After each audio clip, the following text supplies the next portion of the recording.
Welcome everyone to another episode of Dynamics Corner. It's an exciting episode because I don't know the cost of AI and the value of AI in our world of development. I'm your co-host, Kris. And this is Brad. This episode was recorded on June 11th, 2026. Kris, the cost of AI. That's a good question. We had a lot of conversation about that today with Matt Traxinger and Tonya Bricco-Meske.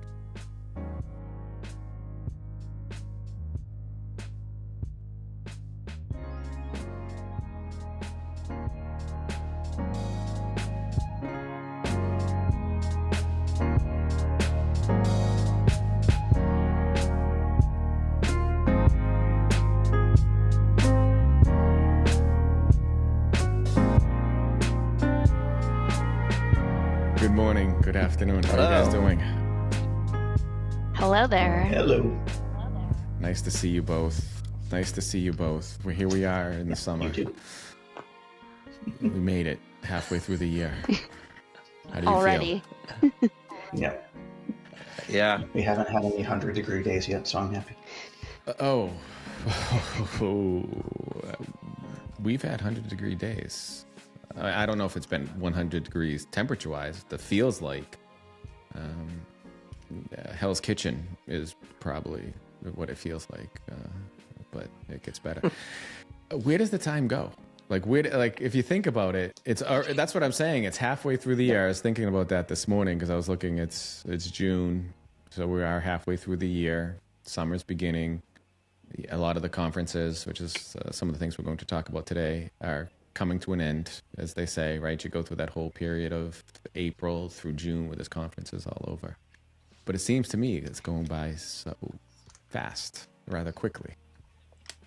And Yeah, agree. What are you doing with all your time?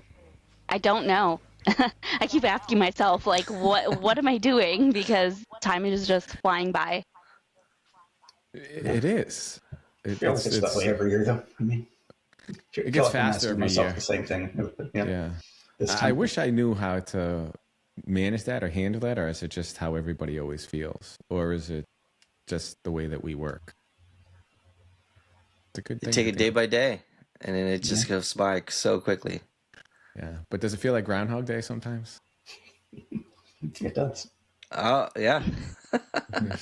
Some days I feel like I get up. It's already summer. I It's get probably up. even worse now as fast as things are changing, so that makes it feel even faster. The speed at things are changing. I swear things are changing by the minute, but the reality is it's not changing by the minute. I mean, I'm not going to get all philosophical on this because things do change by the minute, but with technology, it feels like things are changing by the minute. And I thought back to it and I realized there's so much coming out that it feels like it's changing by the minute because I can't keep up with the volume. So every step I take, I see something new, if you follow what I'm saying. So, and even if you look at with the Visual Studio Code updates, GitHub Copilot updates, Cloud updates, like every day there's like a list of 50 things that are new. And I don't even, I don't even know how to keep up with it, to be honest with you. Talk about how fast things are going. I know recently a lot of us got our sessions approved, and you had submitted that perhaps several months ago or something like that, or a month or two ago, and you get approved. By the time that conference comes around, do you have to adjust so much? Yeah. Of what you're trying to present, do you lose last minute? Because, like you said, everything changes by the minute or even by the day in our world. Then you got to adjust to that something new. So you're almost like you're learning the same time as who you're trying to present to. It is a challenge. It's going to be crazy. It is a challenge, and it's speaking of that, the conference is one of the things we wanted to talk about, as I had mentioned. It is a challenge coming up with sessions so far in advance because you want to talk about things that are relevant at the time or relevant, but the relevancy of some of these topics aren't that long, if you follow what I'm saying. I mean, it is good information. It's good to pick topics. You need to have all this information, but sometimes what you want to talk about, I recently experienced that with directions. What we had planned to talk about in November was almost obsolete or outdated by the time April came. So we had to revamp it. So, but how do you put together a session that can stand the test of that time? Yeah, I can't always do it, but I like to try to tie my sessions into some type of foundational principle, and then show how that's changing nowadays, and it all still applies. But, I think if you kind of ground it in that type of thing, then it's a little easier. But if you're focused purely on what's new, then yeah, you're going to have to redo that session 2 weeks before. Mm-hmm. Yes. See, the foundation, that's what I was saying. I mean, the foundational information is good and it's necessary, but also the what's new at time is necessary. So you think of Business Central with the waves that are coming out. Sometimes the participants at the conference, again, with the timing, you have directions in April, you have here in the United States, directions in April, you have Community Summit in October, you have Dynamics Con in May. They're about the time of when the waves are released. Therefore, I would have the expectation that some individuals want to see what's new and how to apply what's new so that they can move forward. So enough of all that, I guess, because we'll get into what we wanted to talk about today. Before we do that, you mind telling us a bit about yourself, Matt? Matt Traxinger. I have been doing Business Central development for the past 2 decades or so. For the past 15, I've been with Archery Point by Cherry Becker. I'm essentially the dev lead there. I focus on dev processes and tools and education and all of that good stuff. Former MVP, MVP alum from I think 2011 to 2016. So it's been a while. But yeah, that's me. Excellent. Tanya, Cat Lady. Yes, I'm Tonya Bricco-Meske, otherwise known as the BC Cat Lady. My blog is the bcdevnotebook.com, and on there, my cats are featured. So I like to bring my own personal brand of my cats to the content that I share with the community. I've been a part of the community for a decade now, and just like to share kind of what I'm working through or kind of the issues that we've been dealing with, and just love being a part of the community and being able to share my knowledge. Excellent, great. And we know you have that. I've experienced the cat content and the presentations too, so it's a lot of fun. Speaking of conferences and the topics and what type of information is presented at the topics, at these conferences, I had come across and see that you had presented at this point a topic on development and management. Can you talk a little bit about that? So, I mean, the session we did, I wouldn't say it was a presentation on, development management, so to speak. It was really more of a just an open forum for questions, that people wanted to ask. I think a lot of times at these sessions, we all go through it. We submit our topics and we wait for months, and then some of them get accepted and some of them get rejected. And over the years, I've noticed that the ones that don't quite fit development and don't quite fit leadership get rejected more often than the other ones that purely fit into those types of tracks. And so I've been trying to figure out where we can make space for those types of conversations. And so we ended up doing one at Directions a few months ago. And with that, you're talking about the sessions that don't fit into management or don't fit into neither management nor development. What types of sessions are you referring to? So things like, in the leadership tracks, you tend to see they're more focused on sales or marketing or things like that. They have a whole marketing pre-day at a lot of these conferences nowadays.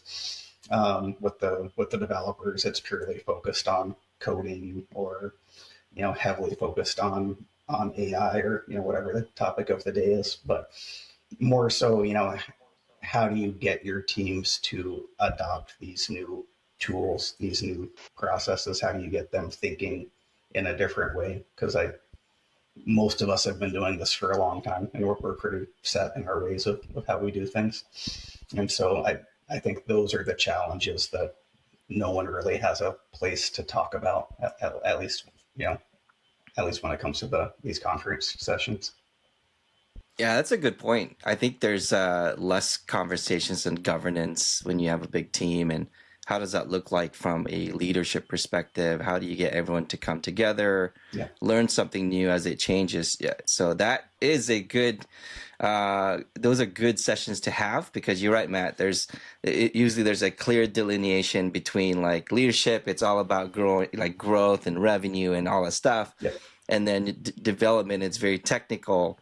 But if you look at it from a high level, you kind of need to have both. You kind of need to have that blend of like, how do you work with your team with all these changes? Because whatever changes you make, it's going to affect your, I guess, bottom line in a sense.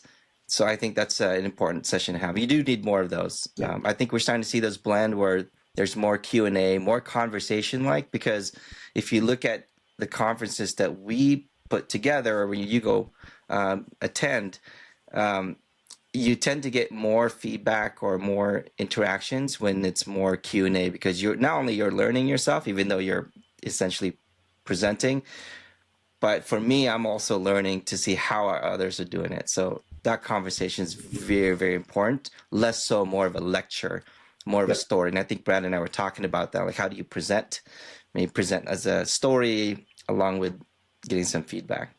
Yeah, and I honestly think it's more important than ever from the dev side. I mean, we have like about 50 developers. We allow our customers to, write their own code and contribute to their apps alongside of us. So, how do we enforce standards when we have other developers here that don't even work for us, doing that?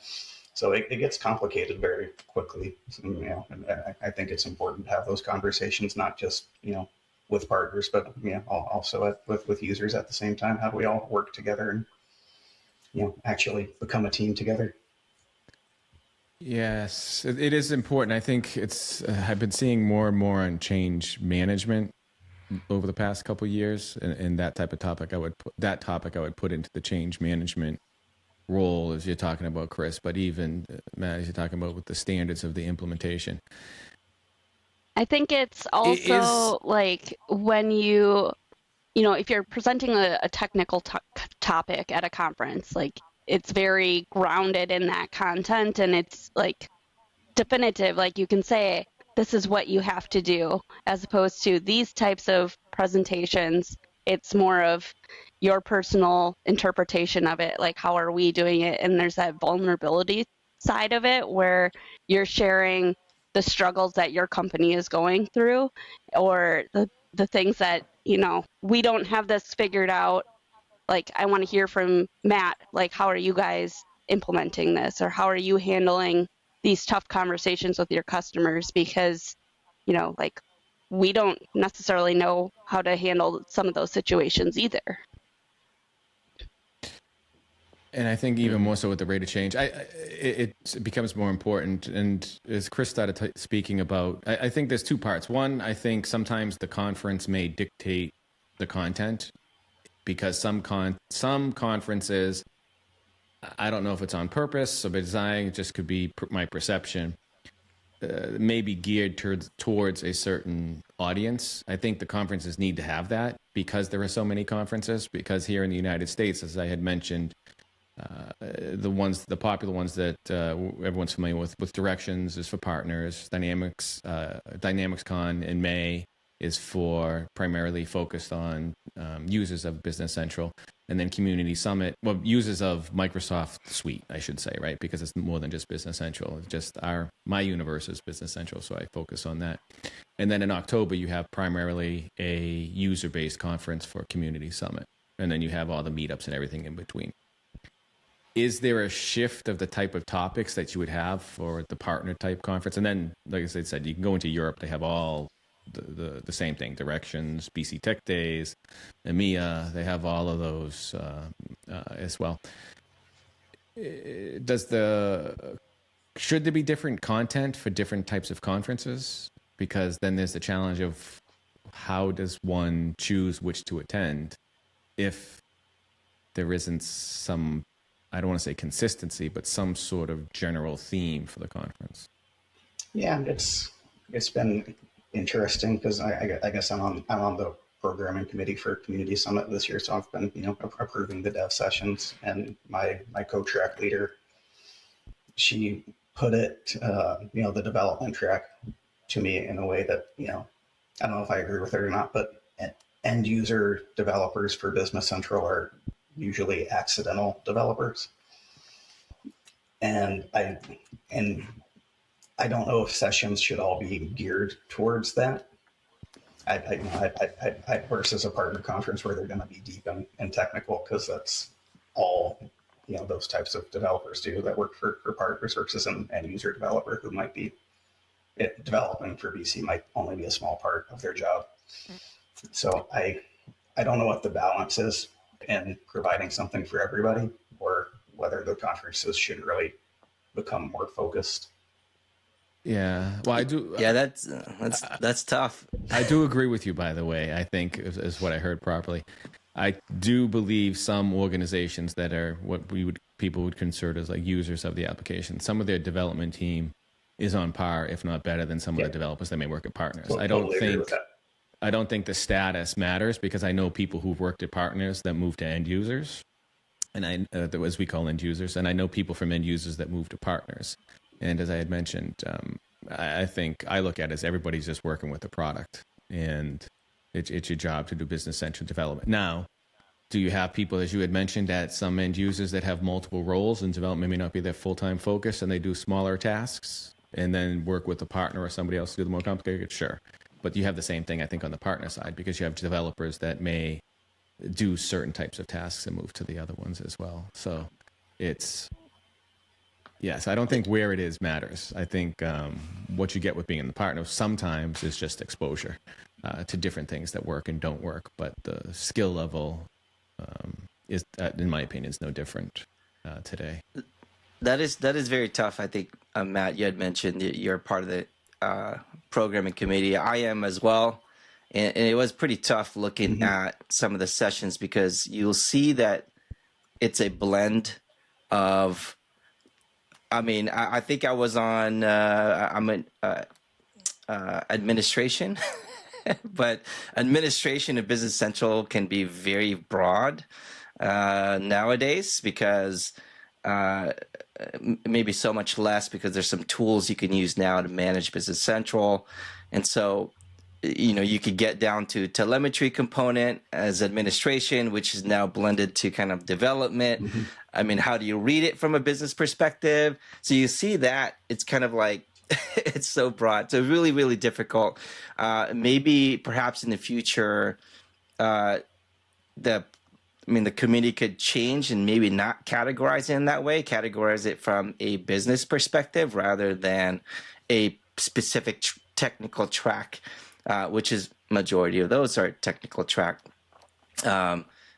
Maybe you get one leadership and one marketing, which is, entirely separate as well. But yeah, we maybe in the future conferences, perhaps they can change a little bit of that, so you do get a blend of, what does it mean for your business from a client perspective, and then you got your leadership track, things like that. So I don't know what the answer would be, but I think there should be a little bit of shift or change with the times, because now AI blends that. Like, be an administrative, do you really need to administer? Could I just pop in an agent to do that and connect to Business Central and then administer it for me? Maybe.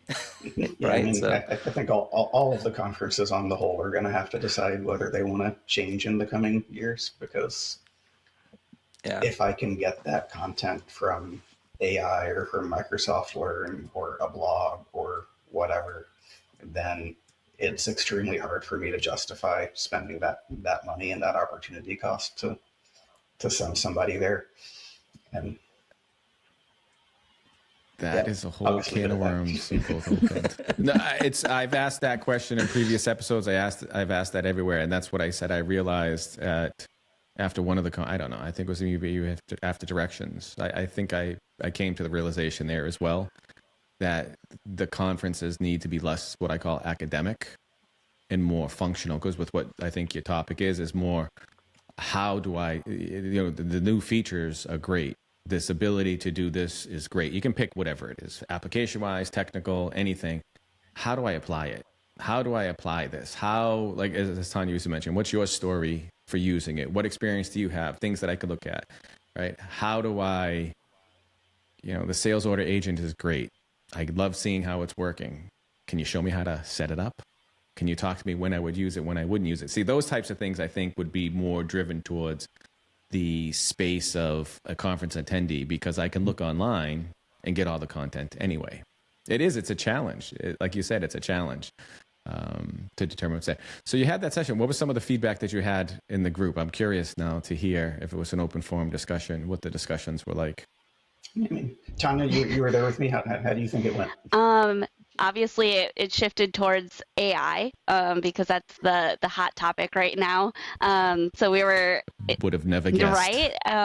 So I think we were intending to talk more about like how do you manage your team, or how do you manage some of these like edge topics. But obviously, it shifted towards AI. Like, what does AI adoption strategy look like? How do you get people on board? How do you are you trying to take your entire team of developers and push them all at the same rate? Or do you maybe focus on, your people who are really excited about AI, and they're going to kind of help drive the adoption? They're going to be the ones looking into, building out custom agents or orchestration. So I think it was not what we expected, but at the same time, in the back of our minds, I think everyone on the panel said, like, okay, yep, we could see that AI was going to become the topic of conversation. Yeah, I mean, So it's less of the technical. That's the technical. I know, like in the past, where Tanya, you'd probably your sessions would talk about like, this is how I would develop, and this is the functions I would use. I feel like there's less of that. It's more like, well, AI can just handle that, but this is how I use. This is what I use to go ahead and accomplish what I was trying to accomplish. But you're right, the conversations change in some of these sessions. Yeah, and even going back to Brad's last comment about what like the content at conferences. I was talking with Microsoft, and they said, like they put together all the launch event videos. So when they get to the conferences, they're kind of expecting maybe you've already watched those, so you can have those deeper conversations and ask those questions. So I think it goes back to, there's so much content. No one has a strategy for consuming all of the content online and coming up with those ideas. So I think a lot of people go to conferences to try to figure out what's new. What do I need to learn more about? How do I implement these strategies? And so I think we could maybe shift some of the conversations then to, okay, how do I actually use all of this in a real world context, or have more of those open forum dialogues. I really feel like those are the sessions that people like gravitate towards, the more of the panel sessions where you hear more perspectives in a short amount of time. I tend to agree. There are a few comments from a couple of people who said it was the best session they attended, so that made me happy. Yes. Yeah, Tanya, that's a good thing to hear. Yeah. I think those sessions are good. Like the oftentimes the quick tips ones are usually standing room only as well. But I think it serves a couple purposes. One, because everybody who's going will have a question that they would like to have answered. And how you get that question answered could be many ways. Either you go to sessions and with the hopes that whomever is presenting is going to answer that question through the content that they have. You may be able to talk to other individuals through networking at the conference, or being able to ask the questions in the sessions. And I've agree with you. I find that a lot of times those sessions where you have that audience participation and interaction in the speaking, people tend to favor those a bit more, because I think they all feel like they got something out of it that was more personal versus just watching somebody lecture for an hour. Again, it's everybody's different. Everybody has different things, so it's curious. But AI took over. It's amazing how it takes over. And the challenge with that, it's even if you're talking about how do you manage a team, I think the larger team, in my opinion, is one of your opinions, is the larger team difficult to manage in the world of AI, or is it easier? I think it's harder, to be honest. It's because I'm a person who likes consistency and for everybody to do things the exact same way, every single time. And getting 50 developers and 50 internal developers and 50 client developers all working together to do things the same way every time is awfully hard. I think that is difficult and a challenge without AI. Yeah, exactly. Mm-hmm. I think that is significantly easier when you have a very small team, when you can, I don't want to say, I'm not a big fan of micromanagement at all, but at least observe the majority of what is going on. I think you have less friction too in the conversations because I know it's a challenge, in my opinion, with AI. Again, and I'll stick with within our space with the artificial intelligence for development, documentation, project management type tasks. The features and functions that are added so rapidly, it is almost challenging with a larger team to disseminate that information, because by the time you have something in place, I feel like something new is already here. And do you still continue down the road of what you had put in place, or do you always try to incorporate some of the newer, and I quote, more efficient features and functions that they add? Yeah, if you're working on an older code base, do you keep it on the old standards, so to speak, or do you change it when new things come in and have it be more complicated and inconsistent? And I don't know that there's a good answer to that. But. Yeah. Tanya, what about you on that? How do you feel with the adoption for AI within an organization? I think and the dissemination of standards. It's definitely a challenge. We're trying to provide like a framework, I guess, for how do you, work with AI, how, because everybody's at these different points in their AI journey.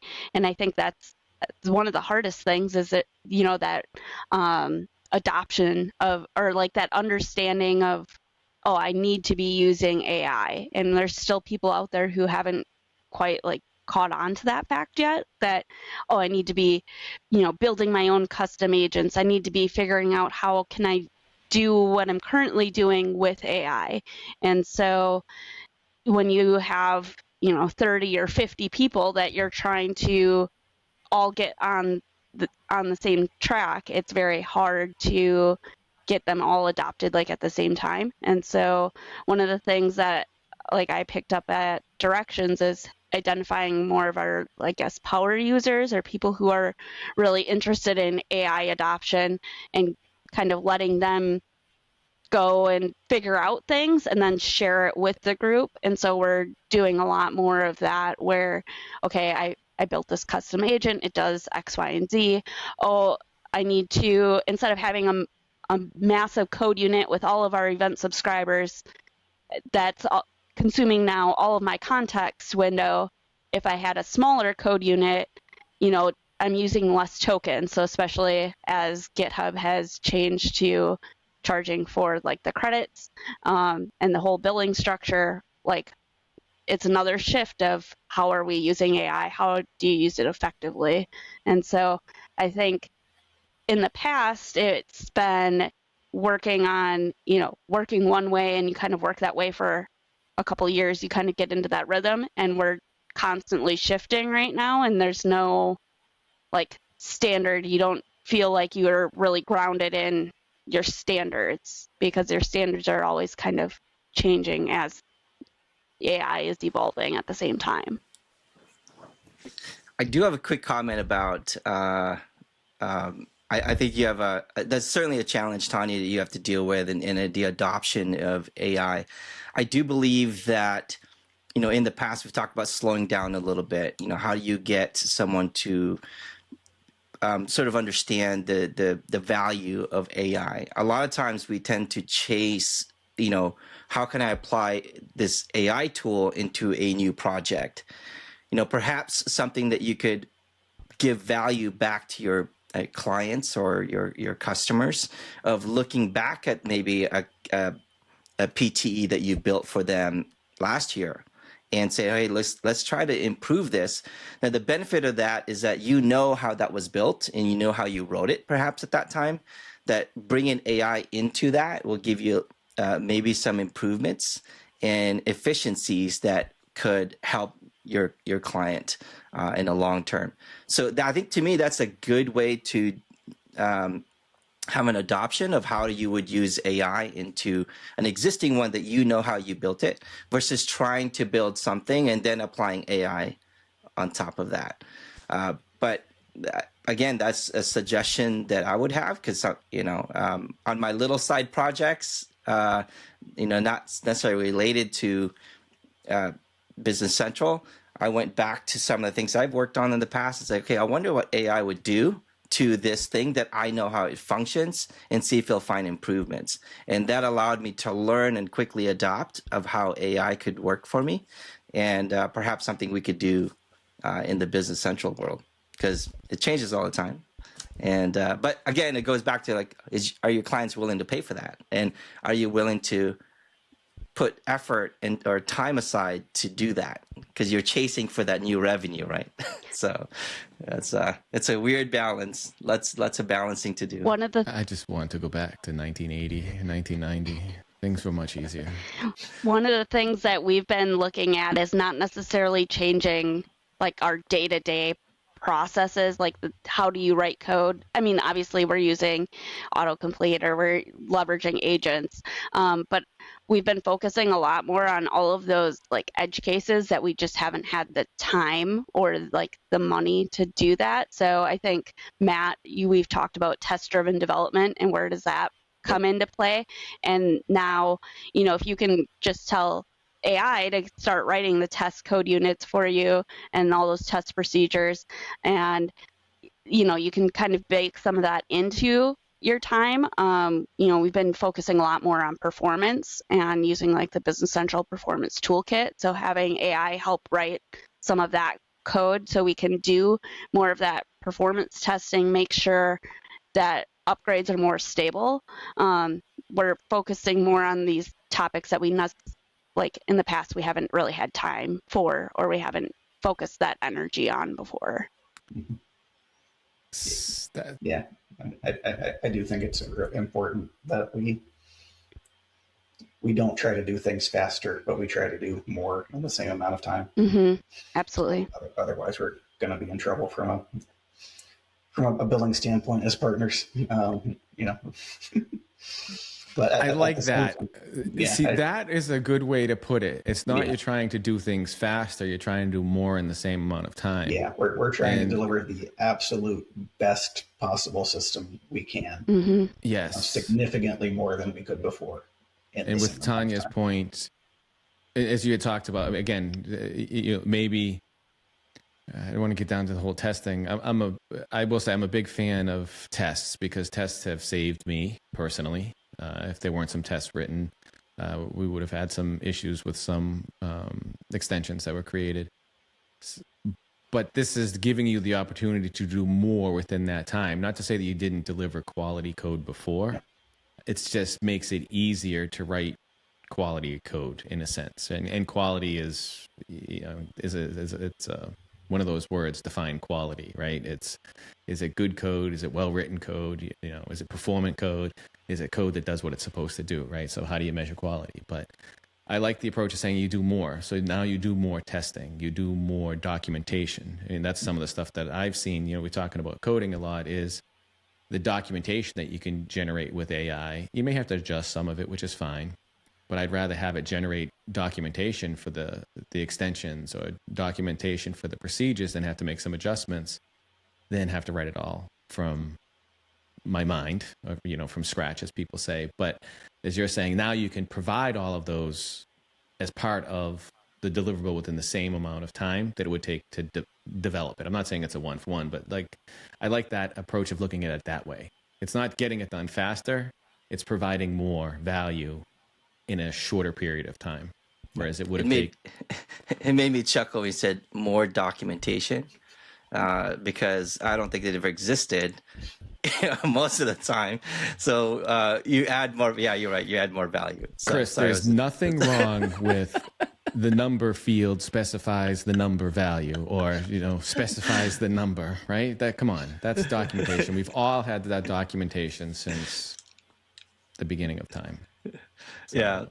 So I'm curious for the three of you, focusing on development. When you're using AI, is it primarily, I don't know if you have a percentage, like is 80% of your users of AI more on the development coding side, or do you also do documentations and test scripts and things like that are just not just development side of things? Because I've spoken to somebody and they said, I only use AI for development, and that's all they use it for, and they don't really do more beyond than that. They would say like 99% of the time that's what they use it for. Do you use AI, Copilot, Claude, whatever particular model you use, more than just development? I know you guys brought up documentation and creating test scripts. What else do you guys use it for from your side of things? I use it for everything. If anything, I use it for development the least. Originally, I guess I found that if you don't, and it's this way even without AI, if you don't spend the time doing a good design, you're going to get bad code as an end result. So I find I spend even more time using it to do the design of the solution.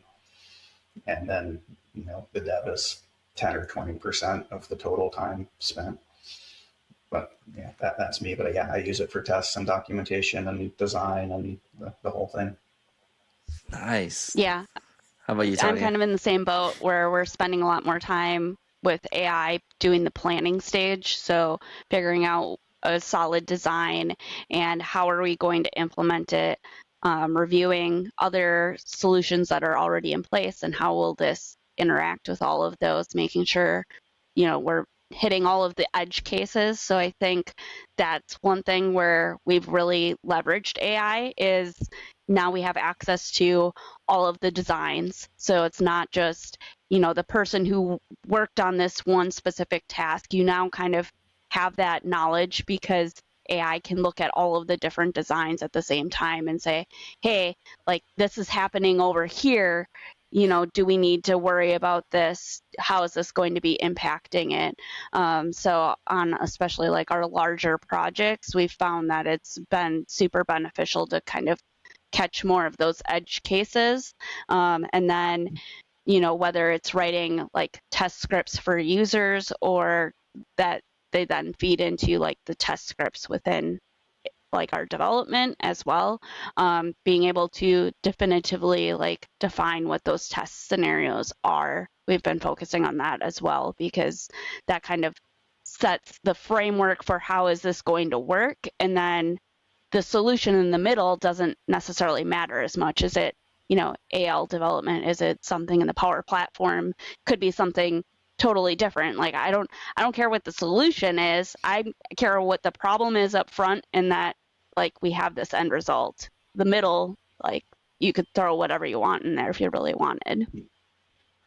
Yeah, I find myself like I'll do the initial design with Claude, and then I'll let ChatGPT be my code reviewer or my design reviewer rather, and then I'll let Gemini design review that second one, and then you get those kind of layers of quality built in until they kind of converge on a solution, and then go from there.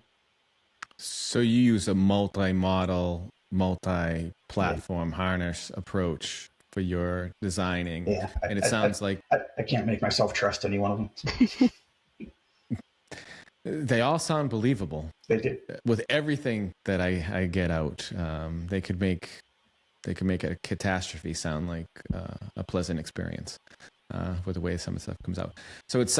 So I'm hearing, or what I heard is that you are spending a lot of time with AI doing the background planning preparation, not so much for the coding, and maybe that's where you have someone do traditional development so they could develop it according to the plan. Do you use the AI tools to do the development as well?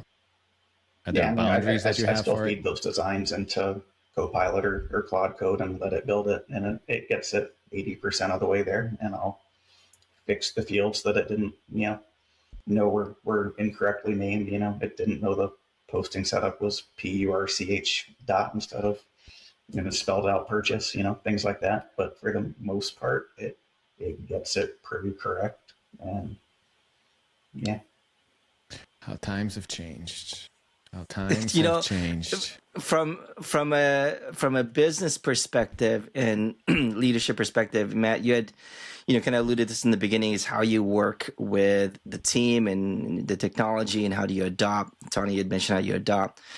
You had also mentioned tokenization, right? Like, how do you manage tokenization with using AI? How do you incorporate that in the back end of things, of like, hey, it may cost you so many tokens just to accomplish something. That's something that has never been sort of a cost.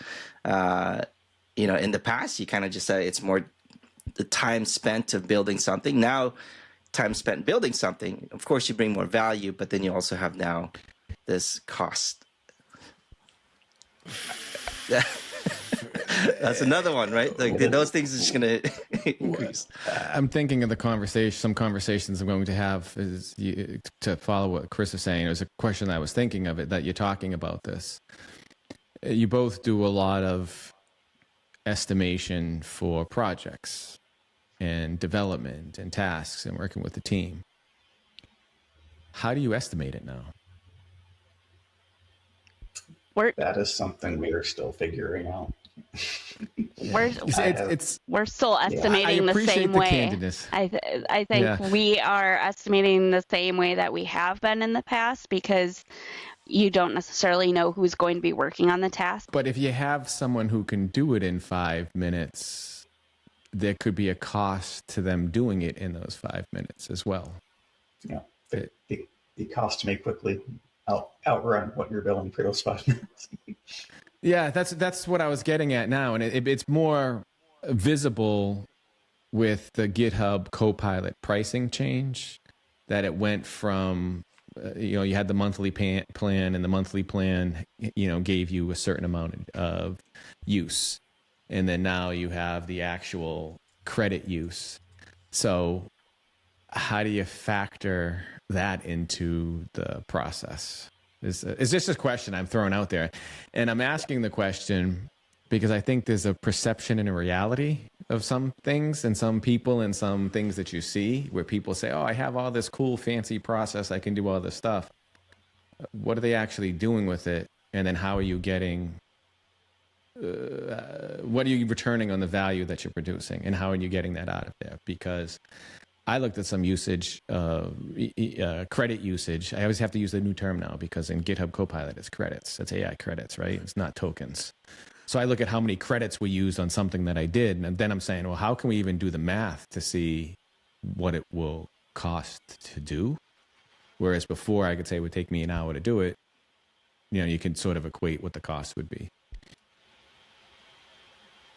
So yeah, that's an interesting balance, right? Because as Tanya, I think you had mentioned this, that Copilot is the value of the tokens or credits is certainly, I guess, less because it's more expensive. And what does that look like when you are now building solution? I mean, yeah, you could somehow figure that out in the back end and still present like the total costs. But as a business, especially if you are a small partner out there, that's something you have to consider. And it's something you have to consider when you're perhaps you're working with a contractor as well. I mean, that's a cost to them. And, do you provide that tool for your contractor? Because you want them to have good quality, right? So you want them to give you good quality results. Do you provide those tools? So as a business, that's something you have to consider. Do you just use Copilot, or do you bring Claude or Gemini or whatever model at their disposal. Again, goes back, Matt. The leadership component and the business owner component. So it is an interesting balance, because I think, from my perspective, that will become perhaps an issue down the road. Right now, we're not feeling that, but I have a feeling that becomes part of a business challenge of how to manage credits of the tools. We'll have a lot of challenges from this. Yeah, I mean, so far for us, the cost hasn't been problematic. Like, we have very few people who are exceeding their monthly allotment of tokens or credits. I see these stories of people who accidentally spent whatever $5,000 in a day, or whatever that. Oh, you can do it. $5 million in a week or something, and I don't understand how they did that. Well, I think some announcement the other day, Brad and I were talking about this. Claude released Fable, and then Mythos. It's like, I think someone had tested that, and like, okay, it's going to cost you this much dollars. And it's like, ooh, that's scary. That's scary because if that's available to a team member, and then they go ahead and apply it. Yep. I'm sure you have spending limits. Well, yeah, you have to manage it with spending limits. And it goes, I think, with just education to just how to utilize it and manage the context. But I think it's going to come from when to utilize that. But it does come with a cost, and it's not just for partners. I mean, it's any business, any organization, anybody using it. It does have a cost with it. It doesn't make it free. It doesn't make something cheaper. It doesn't make something, necessarily. I think you can do some things faster. But I like Matt's approach of you doing more in the same amount of time. So you're getting something, you're delivering more in the same amount of time as you would before, which adds value to it. So I think it's a challenge for everybody. And I like the candidness. I think everyone's trying to figure it out, because I think it's moving every day. And I don't know where it all plays out. Like I said, I almost want to go back to 1980, 1990 actually 1990, 2000s, when we had one update every couple of years, and that's all we had to worry about. And we would just do our development and our implementation. I think it's learning how to use like AI responsibly and understanding like your credit usage. And so, like we might have a more experienced developer who they can write a majority of the code, and they need to then use maybe a more expensive model to get the last mile done of the development, like this really complex piece that, hey, I want to use Claude to help figure this out. Whereas a junior developer, they don't necessarily know all of our best standards, or maybe they don't know, the best way to approach things. So they might get stuck in the churn cycle, and so they might burn tokens faster. So we're trying to figure out, how do you use tokens effectively, and especially in a larger organization. So we have developers working not just in Business Central, but other products as well.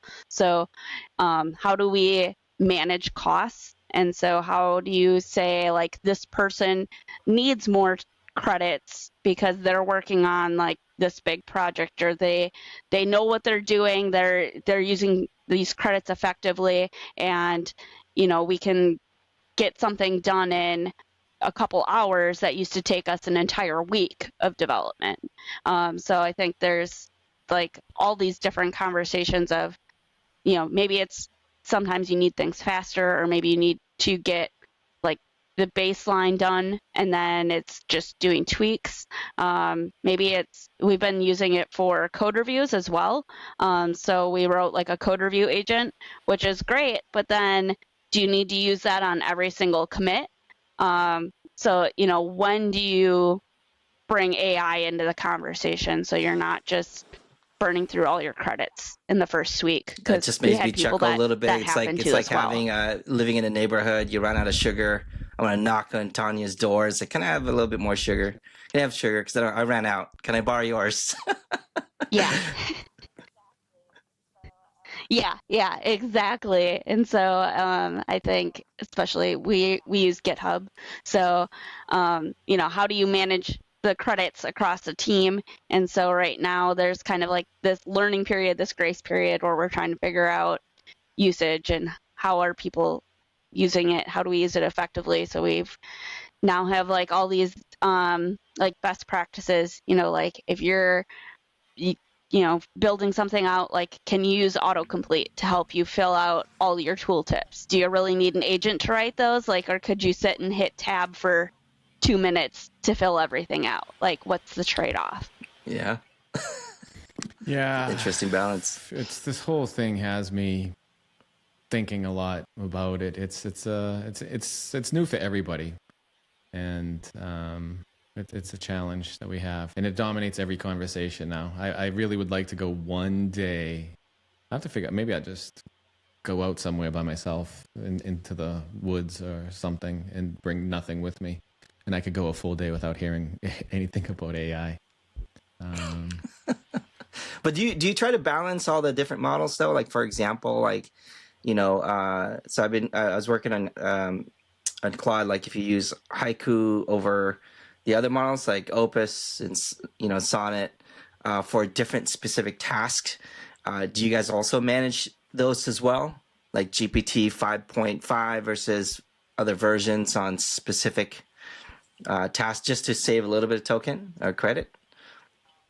Yeah, we've been trying to use like Codex or things like that, like the cheaper models for especially like documentation or code reviews or things like that. And while we say like, oh, this one works a lot better, like is it that much better that you need to pay for the more credit usage? Could you use the cheaper models and still get 80% of the way there, and then you as the developer just have to go in and I'm fill pretty in the lazy. missing I stick to the pieces. same model for everything and don't try to flip back and forth. I'm not doing experiments for which one is better in certain use cases, and I stick to the cheaper options. The 1x's or the 0.5x token usages. And how do you define better, by the way? Yeah, exactly. I mean, That's hard. Yeah. I think the simple ones are doing a fine job personally, and I think more so, power to the people who have time to experiment and benchmark and decide those things. But that's not me. Yeah, I'm with you. I do experiment to see what I get in some, but I've toned back on that now significantly, because I don't know if I'm in the capacity to be able to say this one's better than that, to be honest with you. And I'm talking across all domains, because I use it for everything, not just development. But I want to finish up with one question, and it goes with what you were saying with the experimentation of the models. AI and these large language models have been around for a long time. And from what I understand, they're trained on domain data, right? There's a lot of data that they're trained on. They're consuming data, whether it be public domain data, there could be some private data or whatever. We're now a few years in, and you're seeing some of these newer models coming out, and you almost wonder, what's the difference between these models? Is the difference with the models the training data? Is the difference how it's processing? And then I hear reports. Again, it's all what you hear. Like, what's the truth? I don't even know anymore sometimes. I don't even know how to validate the truth sometimes with all of the information that gets presented. Are we at the point now where these models are learning on data that was created by the previous AI models? Meaning a lot of people are generating so much content online. Some people call it AI slop, some people call it whatever, right? It's a lot of AI generated data. Are we at the point, or we ever get to the point where the AI is learning on data that was created by AI from the data that it knew before? And is that impacting the performance of those I think models? we've been there for a while, but I think it's interesting that it's still getting better anyway. Yeah. But I start to think about that. Because it's, if it's learning from the written data, and it's writing the data, here we are years later, a couple years later, 3 years later. I mean, I don't even know how many years it is. As we talked about, it goes by so fast. Is it 3-4 years? How much of that data that it's trained on was created by it? And with a lot of this misinformation out there and a lot of this hype, oh, this is the best thing ever. Oh, this model's the best for this. how does it discern between fact and fiction as well? I mean, I think Matt's right. Like, I think we've been in that space for so long, even before AI came around. You know, when you get a scientific journal gets released where you have proven evidence, someone takes that and write it from their perspective, and then someone looks at their editorial and write it from their perspective, and so it becomes you create a bunch of content that can references each other, and you don't know, hey, there is actually a scientific journal that was written by Harvard, which that the original source of all of that. Big difference. That's no different now. There's a big difference. I can write 40,000 of those articles today. Before that is true. So it's just sped up. The volume at which things are produced now. I tell you, I even was talking with someone yesterday. I used to love to blog and used to do all this stuff, and I'm almost at the point I don't even find excitement in it anymore because there's just so much stuff out there. Like it's. I will say I think there's an interesting parallel to before AI. We all learned by looking at Microsoft's code in base objects to some extent. Correct. And most of us would probably say that that's not the greatest code that they've ever seen. if we're being honest, no disrespect to Microsoft or whoever it was they bought the product from and their coding abilities. But I think we would all say that. And yet we still produce code. We would say it's better, probably better than what we see in the base objects of the past. And it's good. I think it's just a kind of a different flavor of that to an extent on a much bigger scale, of course, but I'm not sure it's that different. No, it's good. It's a great perspective. It's a great perspective way to look at it. With that, I appreciate you both taking the time to speak with us this afternoon. I enjoyed the conversation. My mind is, every time I have these conversations, my mind wanders into some things to talk about, some things to do afterwards. If anyone would like to reach out and contact you to learn more about what you do, talk to you a little bit more about AI, talk to you about sessions or any other things, Business Central, what's the best way to get in contact? Tongue-tied. Contact with you, Matt. You can always get to me on LinkedIn or just reach out via email, mtraxinger@archerpoint.com. Yeah, I would say the best way would be LinkedIn. Just connect on there and continue the conversations. I think that's where this conversation even came from, was LinkedIn. We were commenting on each other's posts. So I think that's where everybody's kind of collaborating or connecting right now.